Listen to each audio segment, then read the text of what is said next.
Hey everybody, how's it going? Welcome to the Guitar Underground. I'm your host, Neil Santos, also the creator of Pentatonic Way, and I am happy to be joining you this morning. It's bright and early on a New England morning. I dropped my son off for school. The rest of the family's still sleeping, and I thought this might be a cool time for you and I to hang out. Just getting over a cold. Might have been COVID, I don't know. But yeah, I'm on the tail end of it, but I just want to mention that to apologize in advance for any weird voice things going on. But you know what they say, as musicians and artists who perform, the show must go on, right? So we can still hang out and talk. Hopefully my mind keeps up with my mouth and I say things that are helpful to you. Speaking of which, today in this episode, we're going to talk about how you can start playing what you hear in your head, right? Stop guessing and hear what you play in advance. I hear it from a lot of students all my life saying, I just want to play what I hear in my head. You know, that's a goal for many students, and that's the ultimate freedom on the guitar, when you can imagine it and just put it on the neck in the moment and not have to think about it. So we're going to work on that today. We're going to talk about that. The good news is it's not about learning more theory. It's about understanding why you feel like you're guessing, right? Even after years of playing, you're still guessing where you're going. So if you feel like you know scales, but your solos still feel random, then this episode's for you. We're going to talk about 5 reasons you're still guessing when you improvise, and then we're going to look at 5 simple ways to start hearing what you play, or playing what you hear. Let's get into it. Here are 5 reasons you're still guessing when you improvise, okay? Number 1, you're playing shapes instead of sounds. Or maybe even licks instead of what you imagine in your head. You're not hearing phrases before you play them, and you just kind of are noodling around in the shape. And I have been guilty of this, and I would say that some of this is actually healthy. You know, like if you're just playing through shapes, I like the pentatonic shapes.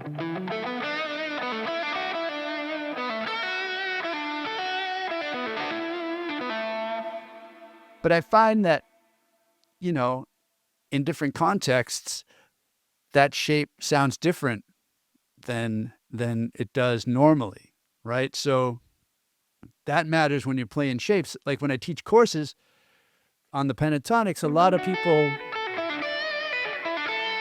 they understand the minor pentatonic. And all of their licks are built around that, and they don't even know it, I guess, going in, that they're just playing the same licks to that shape, right? Like, and then we get into some lessons on the major pentatonics, which is the same shape, just kind of applied differently, re-aimed, right, if you will, at the chord in a different way, and they're trying to play those same shapes that they were playing over the minor. And it's not gonna sound the same. Like they go, whoa, and they struggle very, very much. They struggle very much so with that. And I think that's the reason, is because they're just playing the same shapes they have, and they probably have the most like shapes and licks in that first position, right? That's gonna sound different over D major,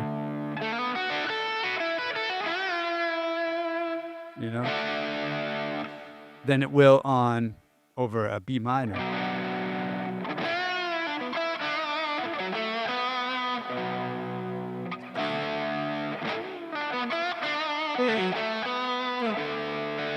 Fifth.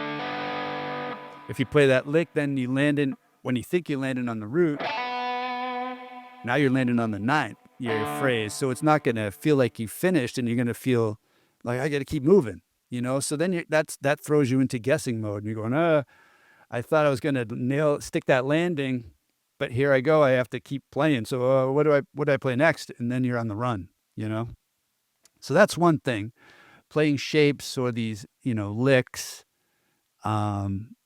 without any thought really, and just kind of just going for it, not being intentional, right? And it's not going to sound the way you think it does in your head if it's over the wrong chord. So, part two, second reason maybe you're guessing, is you think that more theory will fix your problem, right?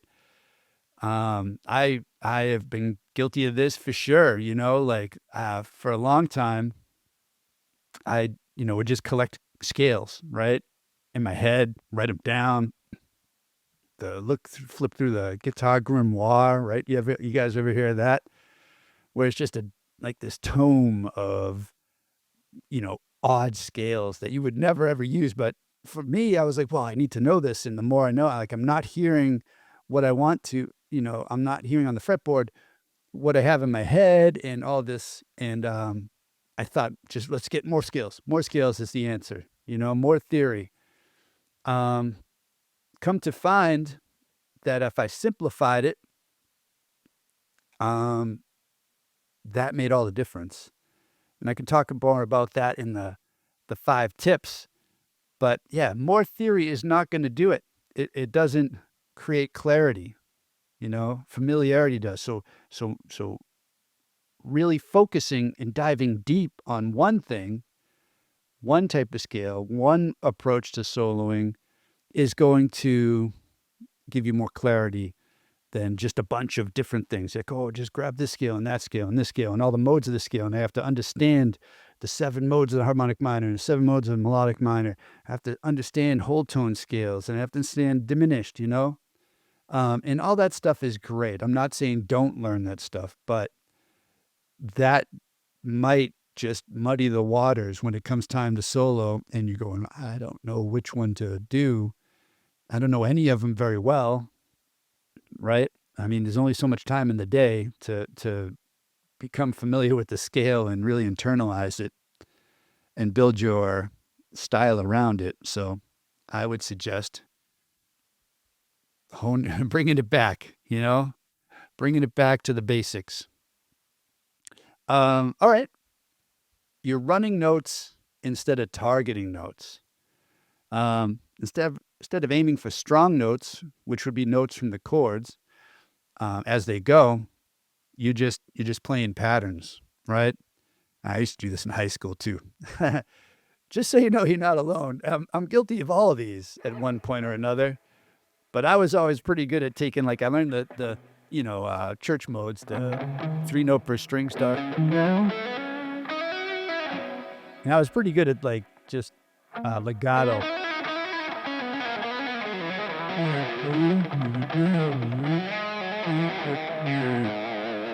I had to warm up today, but what I would do is just do that over everything. All right, Neil, time to solo. All right.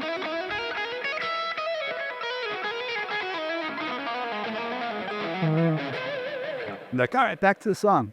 I would just do that because then I would never have to land on anything and have it sound off. I'm just going so fast, right? So that's not really what you want to do, right? You want to be able to target the notes from the chord and make it sound like, you're part of the same song as everybody else. If a bass player was doing that, just shredding all over the place, the song would fall apart because they're not targeting the chord notes, they're not targeting the arpeggios and whatever. I mean, you can play outside the arpeggios, but as long as on those strong beats, you're reinforcing, boom, here's a chord tone, boom, here's a chord tone. And you can't do that if you just flying around running notes. So we'll talk about a good tip to solve that problem in the next half. Cool. Number 4. you avoid repetition. So you play an idea once and abandon it, right? But repetition is how your ear builds connections to the fretboard, and also how the audience builds connections with what you're doing and starts to invest in it in a way, which is good. But yeah, I am guilty of this, as obviously, but recently even, like, this is something I always want to work on. I'm always recording myself jamming, and like in the moment I'm just going, I'm playing, everything seems fine. I watch back and I'm like, oh, that was a cool lick. I should have repeated that. You know what I mean? Like, I am always looking for the next thing. And sometimes I do it in the moment. I'm like, oh, this is cool. Let's double down on this, right? Let's triple down on this. Let's keep going, create something out of it rather than just blah,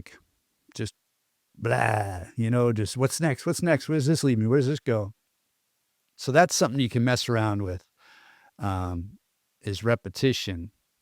You're always abandoning ideas. And yeah, sometimes you don't have to, but that's hard to do in the moment when you're under pressure and you want to just keep going. So we'll look at that in the second half. You practice with too many options, right? We talked a little bit about this, but unlimited notes feel freeing, but they actually create hesitation, right? Simplicity sharpens awareness, and fewer notes build stronger hearing. So it kind of leads to, all right, so if you play fewer notes and you have fewer options, you're going to be able to react quicker, right? Like, if you had to, I don't know, I'm thinking a karate guy for some reason for this analogy, but say you're in a karate fight, and there's a guy in front of you, you know, you can throw all your punches there, right? And attacks there and guard there. But if there's a bunch of people around you, now you have to react to all those people. And that's similar with notes. Like, if you can just say, I'm just going to play the chord tones, focus here, then you can really focus your energy and your output in that direction. I'm not sure if that analogy works, but the idea is that, say if you're in an emergency situation, which I think that improvising in a way does mimic, because it's like you have to make decisions in the moment fast. Like, the song doesn't stop for you. You got to keep going. So having less options actually helps, right? Because you don't have to worry about, oh, should I play this scale there, that scale, or this note with that note, or try to filter through a scale with 12 notes, or chromatic scale, or 7 notes, like a typical scale, and say, all right, which ones work with this chord right now?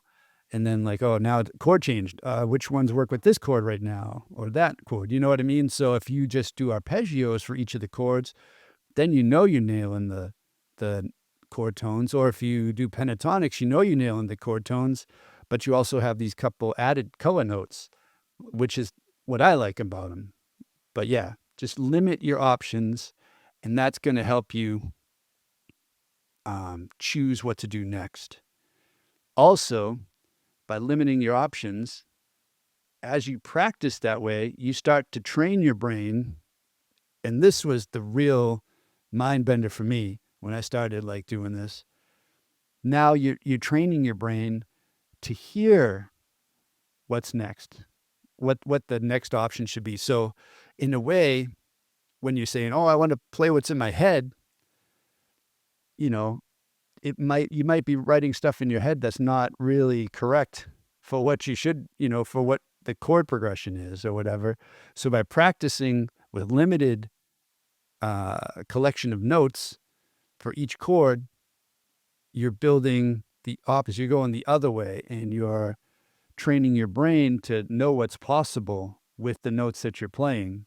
So your brain will create these phrases and cool licks that are possible with what you're using.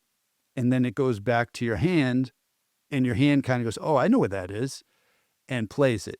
You know what I mean? It's like a reverse thing, reverse loop. First, you think it's like, oh, I'm going to teach my hand what to play, but first you have to teach your brain what's possible, and then your hand will play it. Does that make sense? Yeah. I don't know. It does to me, and hopefully it will to you when we look at the next part. But now it's time for the low pressure commercial read. So this episode's brought to you by the Pentatonic Way. It's a course I built, and I'll just read what I wrote. This is one of the big reasons the Pentatonic Way exists, not to give you more information, but to give you structure, right? A simple, repeatable system that helps you connect your ear to the fretboard without overwhelm. There's a supportive community, built-in accountability, and a clear path so you're not bouncing between random lessons as on YouTube or just feel like you're practicing by yourself. You have a community that's doing the same thing. We show up every week. We congratulate each other, and you have accountability. If you don't do the thing, you don't do the thing, but now everybody knows. And they don't care, but maybe you care that they know. The goal isn't complexity, it's confidence. If that sounds like a better way to grow, you can learn more at pentatonicway.com. Now, pentatonicway.com. I messed up the most important part, the name.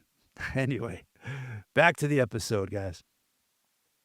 So here are 5 practical ways to start hearing what you play. All right? Now, this first one, you might want to practice in the privacy of your own home, a practice studio. The first one is sing before you play, right? So if you're singing a short phrase over a backing track or strum some chords, and then you find it on the guitar. So that's kind of instantly creating this connection between your ear and the fretboard, right? So say you have like a G chord. Remember, I had a cold, so please forgive me, but ba-da-da.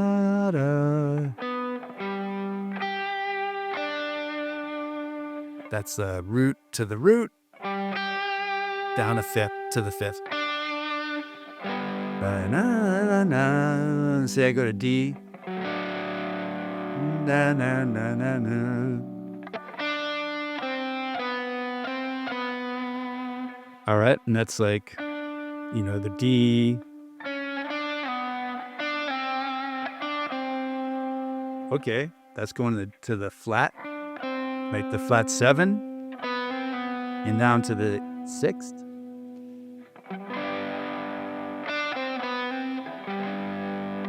But I think that what I'm thinking with the 6th, here's the D to flat 7.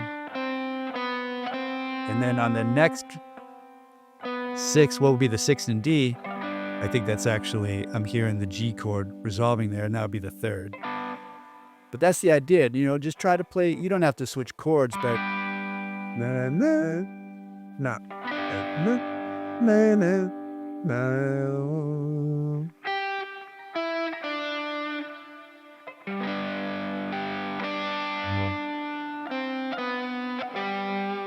So something to mess around with. I definitely could mess around with that more.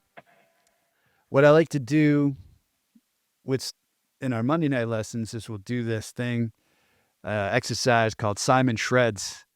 And I'll play something off camera, and they have to figure it out in a way. It's not really the same thing, I guess, because you're not internalizing it by singing it. But the things I sing aren't typically what I play. And they might not even be in key because I'm not the best singer. But if you're a great singer, this might be helpful to you.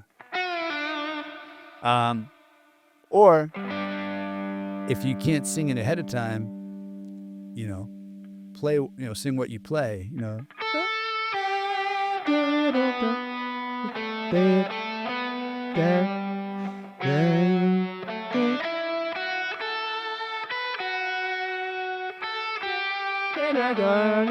And that will help. Probably do that first, and then, like I was saying, you're training your brain is what's possible. Maybe you'll start singing better stuff. I'm going to do that, and I'll check in at some point and tell you how it went. Cool. So that's number one. Number two is limit yourself to 3 notes.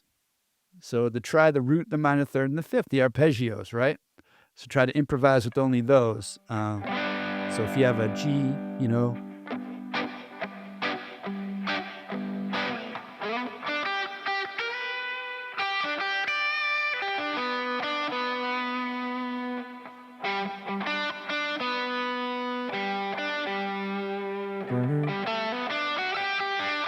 Oh, I threw a couple in there, but a couple non-chord tones. But and then let me go G, T.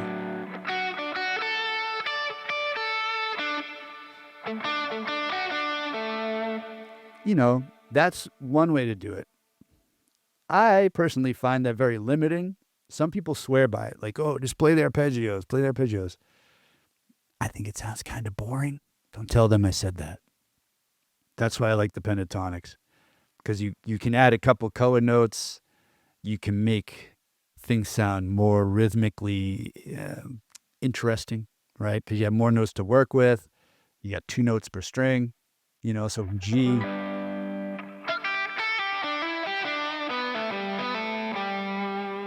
So I'll rewrite this and say limit yourself to 3 to 5 notes. That's my suggestion. But knowing where the arpeggios are is huge. Like where the chord tones are, even if you're using pentatonics, because then you can target them, you know, and you know that if you're playing this in G, that's the 9 because the root's here. So you can kind of use that arpeggio, that triad, as your roadmap and as your architecture for whatever, or your framing for whatever you're attaching these non-chord tones to. You can have a reference point. So that's number 2. All right, practice. Number 3 is practice landing on chord changes. Now this is the best. This is the best. This is where your soloing really starts to sound professional. You start to sound like you know what you're doing. And it becomes really fun because you can just, if you know where you're going and if you're landing on the chord changes, the whole world opens up. You never feel like, oh, I just play the same stuff all over and over and over, right? Like I was saying, where you get stuck in those licks and those shapes, those patterns that that lead to going, I always sound the same or whatever, or like that was pretty good, but you know, it didn't really sound any different than anything else. I just come in and do my thing while everybody else is, everything, the chords are changed and everything. It's like an actor that comes into a movie and does their thing. Like they don't change. Like I think of, oh man, who plays Batman? Christian Bale or Brad Pitt. You know, like in a lot of movies, those guys change all the time. Gary Oldman, you know what I mean? Like in every movie, they're different, as opposed to like Christopher Walken or Jack Nicholson. Like they kind of change a little bit, but they're always the same. You got Christopher Walken doing his thing, and you got Jack Nicholson doing his thing through the whole movie, and you hire them for that, right? But maybe they get tired of themselves too.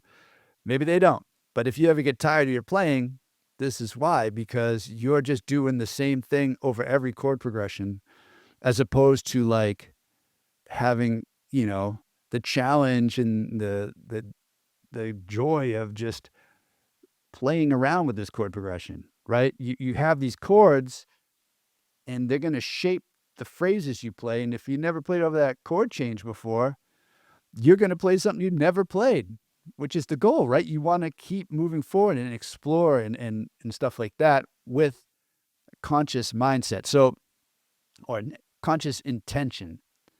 So I got a backing track here and I'll just demonstrate this. So what you want to do is find the notes that change and use that to reinforce it, right? So here's like a David Gilmour track, backing track. It's like B minor to G major, B minor, G major, and then it's like E minor, B minor to E minor. So it's the same shapes. You can use for the B minor, just use the first shape. I'm using pentatonics at the 7th fret. And then, very simply, when it goes to the G or the E minor, you just change to the 4th shape there on the same fret, 7th fret. If you have a guitar with you, try it, and what you'll see is that only one note changes. That's for the G major, that's your G, and then for B minor, that from here to there. And what that's going to do is going to make the scale sound like it follows the chord. So simple, right? You don't have to have all these, all your notes, your 7-note scale, and you're like, all right, what note can I play now? What note can I play now? Just try this. Like I'm saying, simplify, and it's going to help you to react in the moment, right? So listen to this. Here's the track. E major.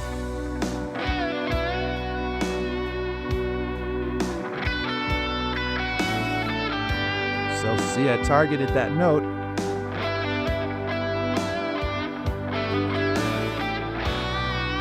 Target it again, so hit right when the B minor.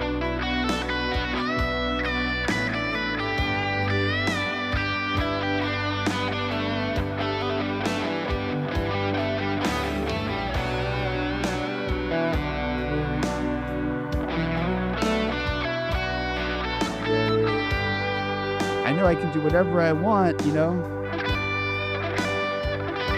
that shape. E minor.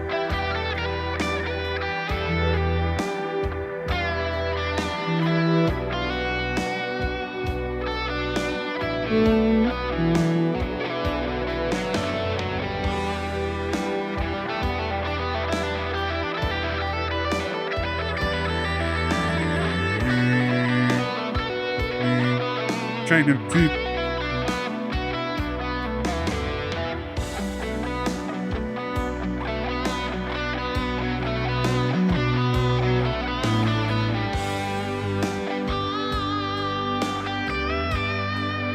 You get the idea.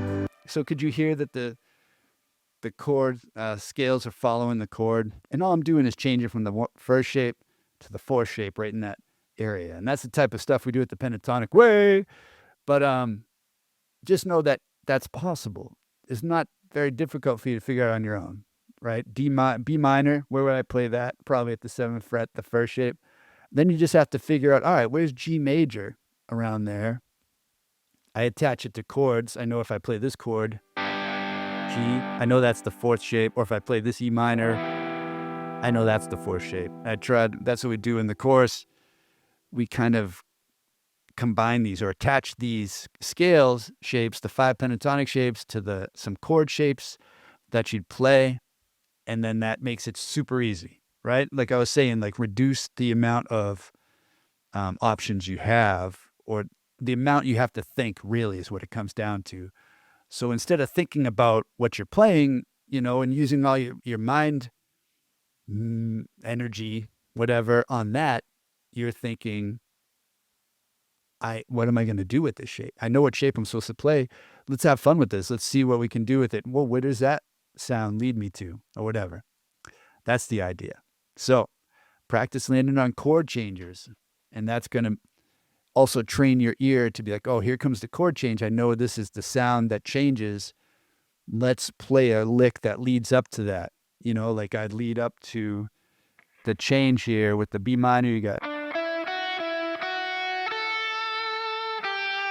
and there's the change note.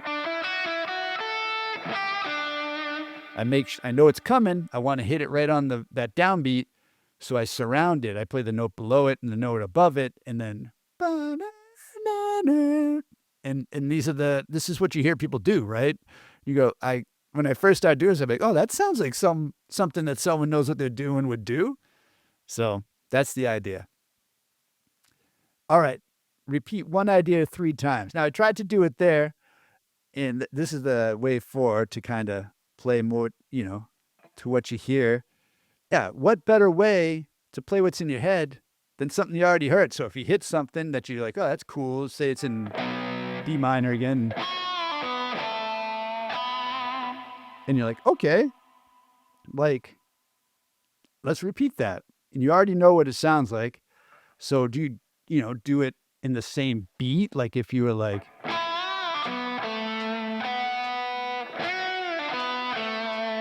or do you surprise somebody, the audience, and do it like anticipate it, do it quicker?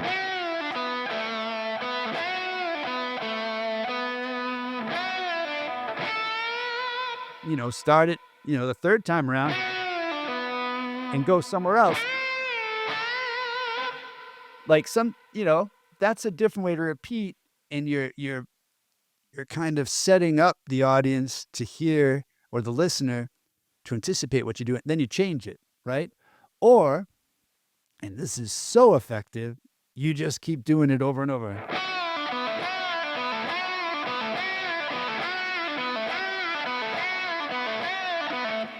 And I've told this story before, but it really struck deep with me, I guess. Is I went to see the Experience Hendrix tour at the Orpheum in Boston.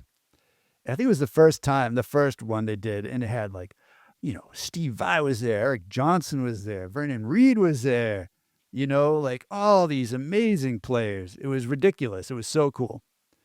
And then Kenny Wade Shepherd came out, and everybody's playing their ass off, right? But Kenny Wade Shepherd came out, he played his ass off. But when the audience went the most insane throughout that whole night was when he just did something like that. Like, he just like...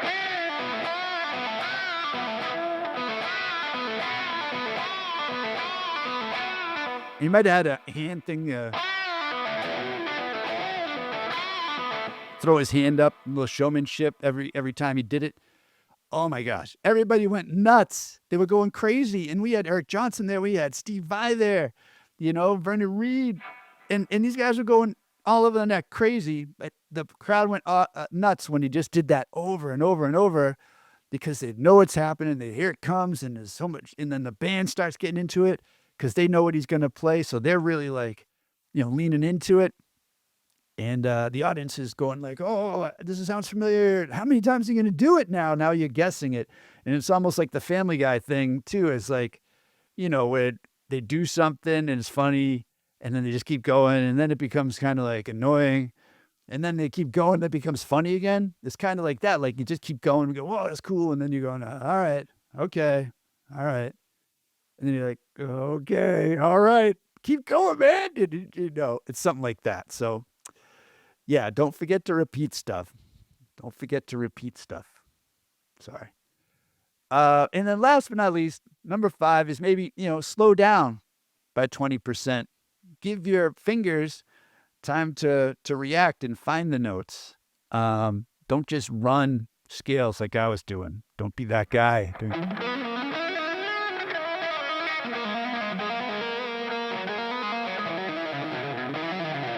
Don't be that guy.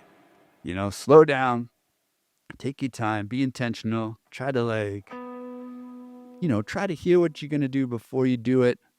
I mean, that's what this whole episode is about. So if it was that easy, we would just be doing that already. But yeah, try to slow down, take a deep breath before your solo comes up. You're like, all right, chill out. It's going to be fun. It's going to be fine. And you know what? You can always speed up after. It's harder, I think, to slow down. Like if you come in guns blazing, people go, whoa, they go, whoa. And then then you slow down. I think that's kind of like a letdown. It's like being on the highway going really fast, thrown back into your seat.